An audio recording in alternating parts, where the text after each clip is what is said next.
After an overachieving yet disappointing nearly season where we came second in the league and lost in the Europa League and FA Cup finals, we had time to contemplate as well as delve into the transfer market to strengthen our already strong and emerging squad.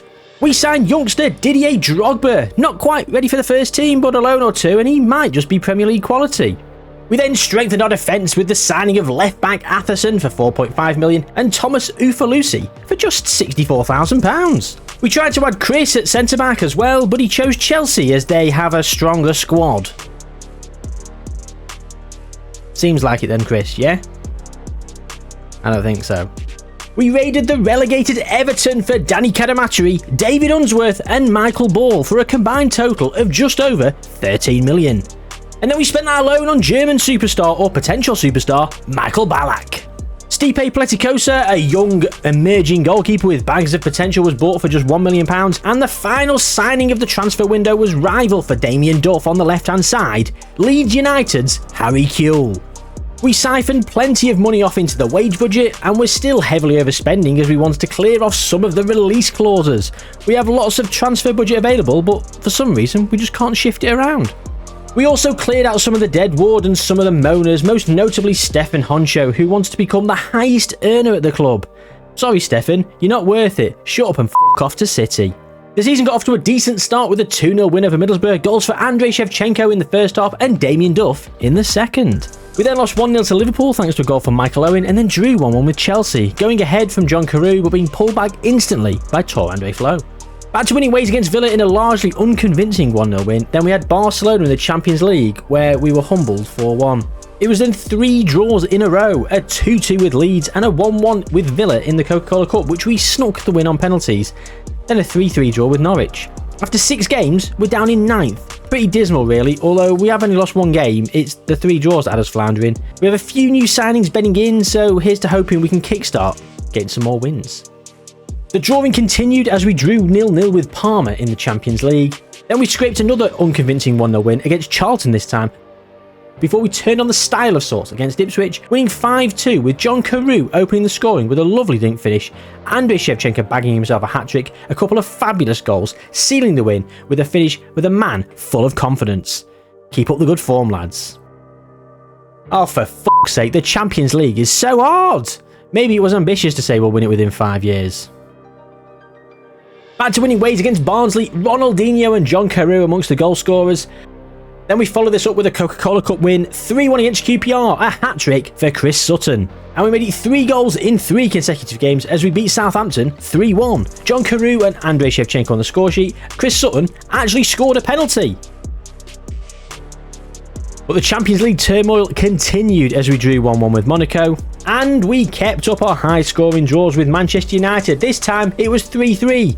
Not quite the game of 2 halves of the 5-5 last season, but we took the lead through a David Unsworth penalty. The lead lasted less than a minute as United equalised and then proceeded to take the lead with Dwight York. He then got his second 5 minutes after that, making it 3-1, and I thought, here we go again.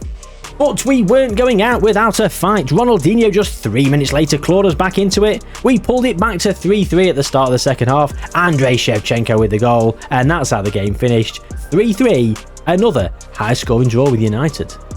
After 11 games, we find ourselves up in 5th, which is admittedly much better than 9th, but still not quite where we want to be. We've started to settle as a squad, and to be honest, looking at it, we're only 3 points off the top, so a single win, in theory, with the results going our way, we could be first.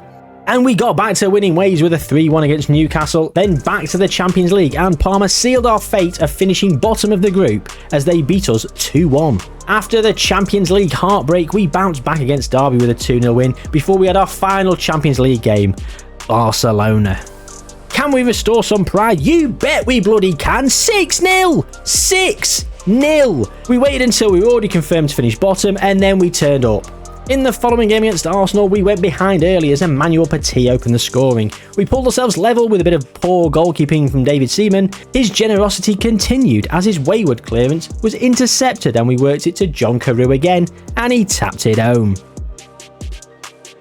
We continued our good form with a 4-0 win against Sheffield Wednesday, and after 15 games, we're up in 2nd.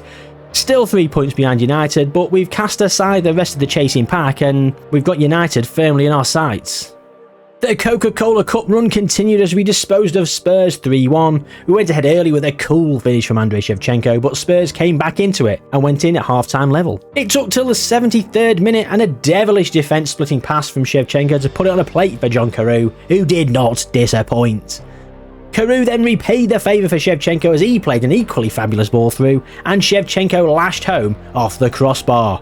We closed out the year with indifferent form, firstly a 2-2 draw against West Ham, then a 3-0 win against Leicester City, before falling to defeat against Wimbledon 2-1. With those results, we lost some ground on United and we've been clawed back into the chasing pack. We're 1 point clear of 4 teams. 4 teams all on the same points. So yeah, it's very tight at the top. Can we keep pace and make up ground on United though, or are they just going to run away with it and it's going to be another nearly season for Blackburn? A busy January started positively with a 3-0 win against Spurs before turning our attention to the Cups. The Coca-Cola Cup semi-final first leg against Norwich ended in a 1-1 draw. We went behind early when Norwich waltzed uninterrupted through our defence, but John Carew kept us in it, tapping home from a Chris Sutton pullback. Before we commenced with the second leg, it was FA Cup time against Leeds, and we went behind again for the second time in 2 games, David Batty with the penalty, making it 1-0 at half-time. Ronaldinho did pull us level at the start of the second half as both teams chased the winner.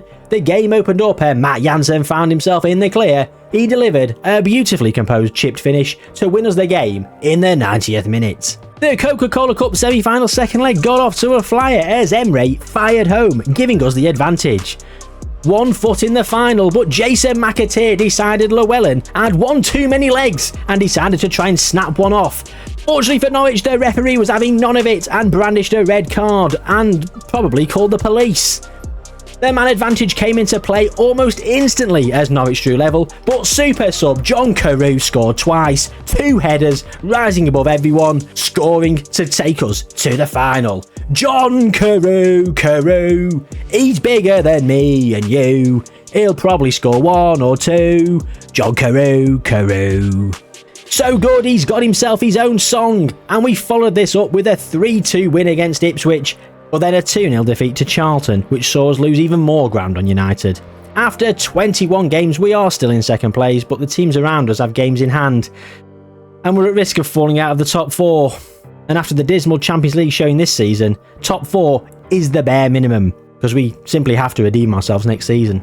Speaking of redemption, we then won 4 on the spin, beating Southampton, Barnsley, Wimbledon and Spurs, scoring plenty of goals in the process, but annoyingly, failing to keep a clean sheet. This made it 9 games without a clean sheet in a row. In the past meetings, we've seen lots of goals and draws against United. However, in the 5 games so far, we've failed to register a single victory.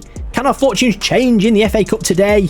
Quite possibly, as it was us who got off to a flyer, with goals from Chris Sutton and Ronaldinho, giving us a 2-goal lead at the break. Ryan Laudrup pulled one back for United in the second half, but Shevchenko restored our 2-goal lead just 5 minutes later. We looked strong and on course to finally beat United at the 6th time of asking, but Emil Mpenza popped up to add some nerves to proceedings. And it was a quick 1-2 punch for United as just 60 seconds later Quintana equalised.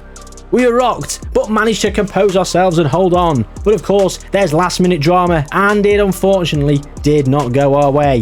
Mpenza with the strike, and Pletikosa dived the complete wrong way, leaving us eliminated from the FA Cup once again to United. A dramatic 4-3 defeat. Up next though in the league, it was Liverpool, and it was another high scoring affair. It got started with some piss poor defending which fell favourably for Patrick Berger, who made it 1-0.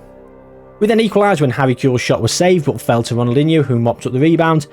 A well-worked Liverpool move was then dispatched by Michael Owen, but then a couple of minutes later Shevchenko bustled straight through the challenge and rifled home, making it 2-2 at half-time. It was then our turn to take the lead for the first time in the game as Shevchenko got his second and our third. We're 3-2 up, and could we show Liverpool how to hold on to a lead?